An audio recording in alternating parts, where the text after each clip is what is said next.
Assalamualaikum warahmatullahi wabarakatuh. Apa kabar semuanya? Nah, hari ini kembali lagi bersama saya, Zola Adria Utami. Nah, kira-kira kali ini kita membahas apa ya? Nah, kali ini kita akan membahas seputar lembar kerja siswa atau yang sering kita kenal sebagai LKS yang berbasis online. Karena ternyata LKS ini juga dapat dikerjakan oleh siswa secara online seperti pembelajaran jarak jauh yang kita terapkan pada saat ini. Nah, yang pertama kita membahas apa sih LKS itu? LKS atau lembar kerja siswa adalah lembaran yang berisi tugas yang harus dikerjakan oleh peserta didik atau siswa. LKS biasanya berupa petunjuk langkah untuk menyelesaikan suatu tugas yang diperintahkan dalam lembar kegiatan yang harus jelas dasar kompetensi yang harus dicapai. Nah, LKS merupakan materi ajar yang sudah dikemas sedemikian rupa sehingga siswa diharapkan dapat mempelajari materi ajar tersebut secara mandiri. Nah, di dalam LKS, siswa akan mendapatkan materi atau bahan ajar serta ringkasan dan juga tugas-tugas yang berkaitan dengan materi tersebut. Selain itu, di dalam LKS juga dapat menemukan arahan yang terstruktur untuk memahami materi yang diberikan. Nah, di dalam pengertian mengenai LKS, banyak para ahli yang mengemukakan pendapat-pendapat tersendiri mengenai apa sih LKS itu.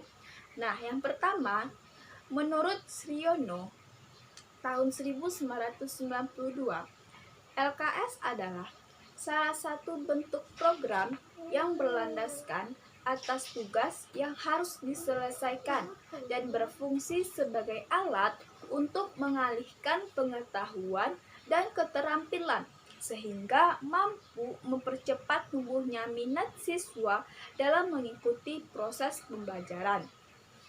Sedangkan menurut Dewi, tahun 2013, lembar kerja siswa adalah lembaran-lembaran yang berisi tugas yang harus dikerjakan oleh siswa yang biasanya berupa petunjuk dan langkah-langkah untuk menyelesaikan suatu tugas.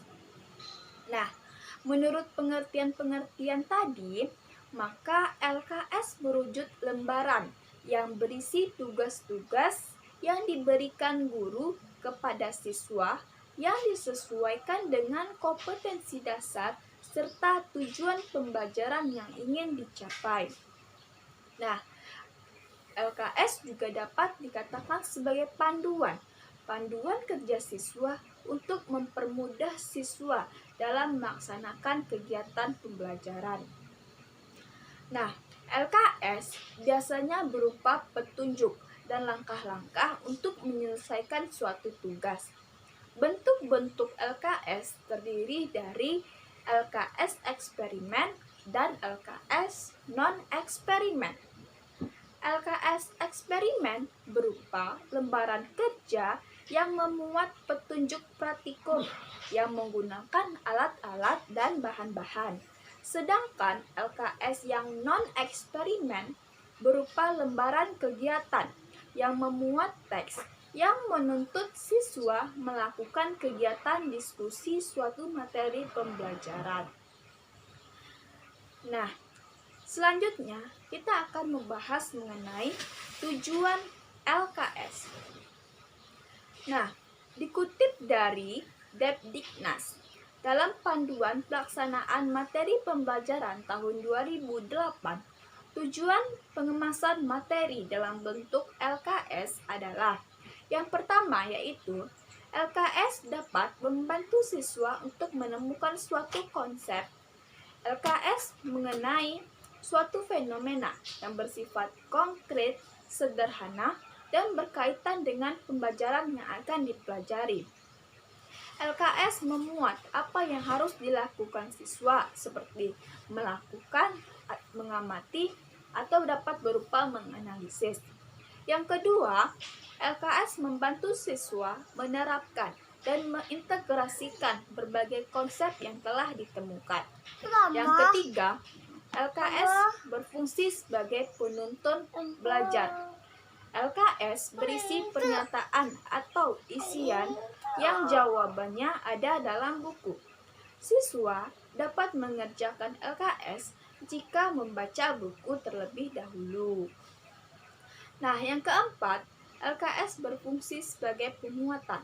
Penguatan terhadap materi yang telah diajarkan oleh guru sebelumnya, dan dengan LKS ini, guru dapat menilai dari kegiatan pembelajaran yang telah dilakukan sebelumnya, apakah siswa mampu dengan cermat menangkap pembelajaran yang telah diajarkan.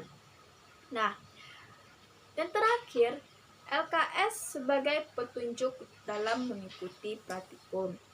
Adapun tujuan LKS lainnya yaitu dapat melatih siswa berpikir lebih mantap dalam kegiatan belajar mengajar. Yang kedua, memperbaiki minat siswa untuk belajar. Misalnya, guru membuat LKS lebih sistematis, berwarna, serta bergambar untuk menarik perhatian dalam mempelajari serta mengerjakan LKS yang telah diberikan.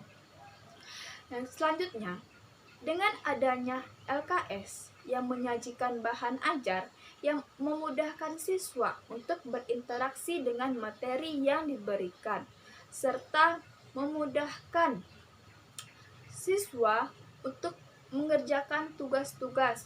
Dalam hal ini, menyajikan tugas dapat meningkatkan penguasaan siswa terhadap materi yang diajarkan. Nah, selanjutnya kita akan bahas mengenai fungsi LKS. Nah, secara umum fungsi LKS itu ada 4. Yang pertama, LKS sebagai bahan ajar yang bisa meminimalkan peran pendidik namun lebih mengaktifkan siswa.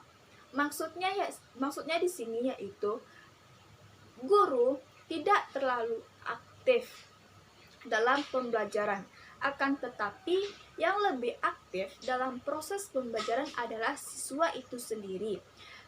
Pertama, guru dapat menjelaskan inti-inti atau tujuan pembelajaran atau kompetensi dasar yang akan diterapkan dalam pembelajaran. Selanjutnya, siswa yang menggali materi itu sendiri dengan bantuan adanya lembar kerja siswa ini.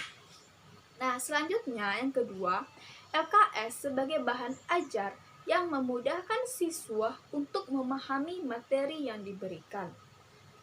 Nah, dengan adanya LKS ini, siswa dapat menangkap materi-materi pokok atau inti pembelajaran yang telah dipelajari pada hari itu, sehingga siswa memiliki catatan-catatan penting yang perlu diingat untuk pembelajaran berikutnya.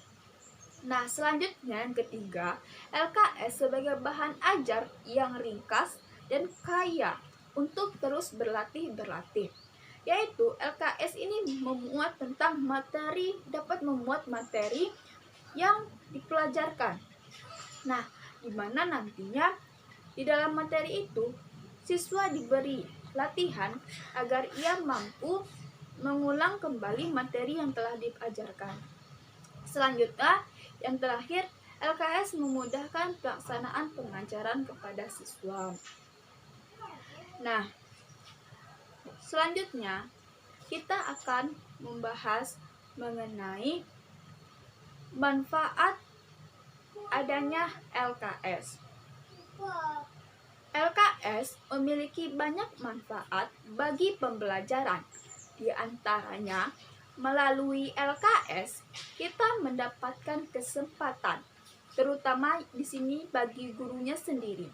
Dengan adanya LKS ini, guru memiliki kesempatan untuk memancing siswa agar lebih efektif terlibat dalam pembelajaran terkait dengan materi yang dibahas. Mengajar dengan menggunakan LKS dalam proses belajar mengajar memberikan banyak manfaat, di antaranya yaitu memudahkan guru dalam mengelola proses belajar mengajar.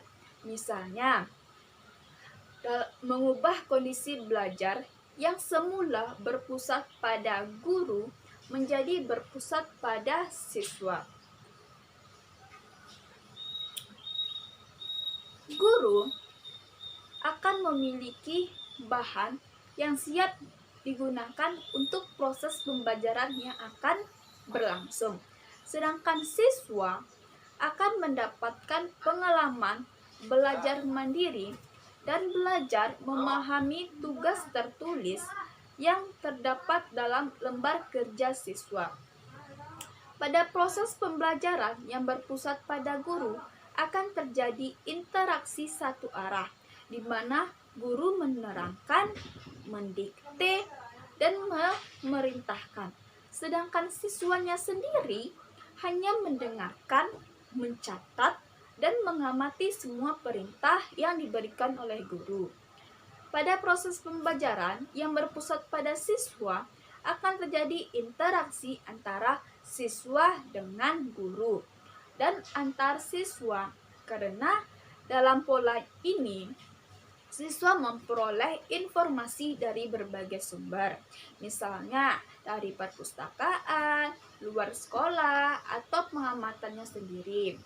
Nah, dengan adanya LKS ini, guru tidak terlalu aktif dalam proses pembelajaran, akan tetapi yang lebih aktif adalah siswanya sendiri, karena mereka yang mencari atau menggali materi tersebut, sedangkan guru sebagai fasilitator, dapat juga dikatakan sebagai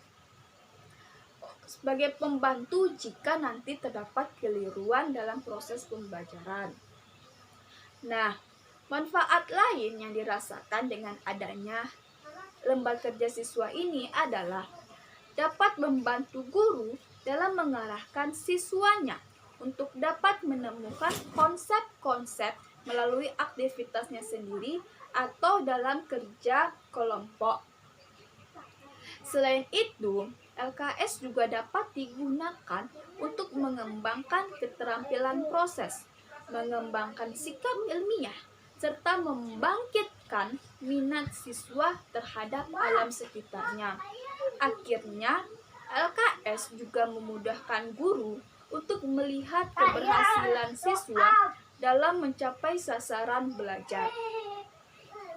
Nah, ada penggunaan LKS diharapkan dapat memberikan manfaat dalam proses pembelajaran. Adapun manfaat LKS menurut Arsyad yaitu 1. Memperjelas penyajian pesan dan informasi sehingga proses belajar semakin lancar dan dapat meningkatkan hasil belajar. Yang kedua, meningkatkan motivasi siswa dengan mengarahkan perhatian siswa sehingga memungkinkan siswa belajar sendiri sesuai dengan kemampuan dan minatnya. Ketiga, penggunaan media dapat mengatasi keterbatasan indera, ruang, serta waktu. Dan yang keempat, siswa akan mendapatkan pengalaman yang sama mengenai suatu peristiwa dan memungkinkan terjadinya interaksi langsung dengan lingkungan sekitar. Selanjutnya yaitu peranan LKS. LKS merupakan salah satu sumber belajar yang dapat dikembangkan oleh guru sebagai fasilitator dalam kegiatan pembelajaran. LKS juga berperan sebagai media pembelajaran karena dapat digunakan secara bersama dengan sumber belajar atau media pembelajaran yang lain. LKS menjadi sumber belajar dan media pembelajaran tergantung pada kegiatan pembelajaran yang dirancang. LKS sebagai sumber belajar dapat digunakan sebagai alternatif media pembelajaran. LKS termasuk media cetak hasil pengembangan teknologi cetak yang berupa buku dan berisi materi berupa visual. Nah, selanjutnya ternyata dalam menyusun LKS ini ada syarat-syarat dalam menyusun LKS. Agar LKS tepat dan akurat, maka harus dipenuhi beberapa syarat, yaitu yang pertama, dalam penyusunan kalimat dan kata-kata diutamakan yang pertama, sederhana dan mudah dimengerti. Maksudnya yaitu dalam penyusunan kalimat ini, kata-kata yang digunakan sebaiknya sederhana dan mudah dimengerti oleh siswa, sehingga dalam pekerjaannya nanti siswa tidak banyak bertanya terkait dengan soal yang diberikan. Selanjutnya yaitu singkat dan jelas. Soal yang diberikan harus singkat dan jelas sehingga dimengerti oleh siswa dan dapat mengerjakannya secara langsung. Selanjutnya yaitu istilah baru hendaknya diperkenalkan terlebih dahulu. Nah, ini penting oleh guru dalam membuat LKS. Jika terdapat istilah-istilah baru yang belum dikenal siswa, akan lebih baik diajarkan terlebih dahulu agar dalam proses pelaksanaannya siswa dapat memahami serta mengerti maksud dari soal yang diberikan. Selanjutnya, mengenai gambar dan ilustrasi, hendaknya dapat pertama, membantu siswa memahami materi. Terkadang dalam pelaksanaan LKS ini, gambar atau ilustrasi yang diberikan kurang jelas atau gambarnya buram atau sebagainya, sehingga mempersulitkan siswa dalam pengerjaan LKS. Sebaiknya gambar atau ilustrasi yang diberikan lebih membantu siswa dalam pengerjaan LKS. Selanjutnya yaitu menunjukkan cara dalam menyusun sebuah pengertian dan membantu siswa berpikir kritis. Dengan adanya gambar dan ilustrasi ini, membuat siswa semakin berpikir kritis terhadap soal yang diberikan, serta menentukan variabel yang akan dipecahkan dalam kegiatan pembelajaran. Nah, yang terakhir yaitu mengenai tata letak. Mengenai tata letak, seharusnya yang pertama, membantu siswa memahami materi dengan menunjukkan urutan kegiatan secara logis dan sistematis. Alangkah lebih baik dalam pengerjaan LKS, guru memberikan arahan mengenai urutan atau langkah-langkah dalam pembuatan pengerjaan LKS yang akan dikerjakan oleh siswa nantinya, sehingga siswa dapat mengerti tugasnya masing-masing yang akan dikerjakannya sesuai dengan urutan yang telah diarahkan oleh guru sebelumnya. Yang kedua yaitu menunjukkan bagian-bagian yang sudah diikuti dari awal hingga akhir. Maksudnya yaitu dalam pengerjaan LKS, guru memberikan arahan seperti sebelumnya. Kegiatan dari awal sampai akhir yang harus dikerjakan oleh siswa, sehingga dalam pelaksanaannya nanti siswa akan mengerjakannya secara kritis tanpa banyak tanya-tanya terkait dengan ketidakmengertiannya dalam pengerjaan LKS. Dan yang terakhir yaitu desain harus menarik, sehingga jika menarik pasti akan lebih meningkatkan semangat siswa untuk mengerjakan LKS yang diberikan. Nah, untuk lebih memahami kita mengenai bagaimana sih bentuk LKS ini, seperti apa sih bentuk LKS ini? Nah, berikut saya akan memberikan contoh berupa lembar kerja siswa yang harus dikerjakan oleh siswa. Nah, ini dia.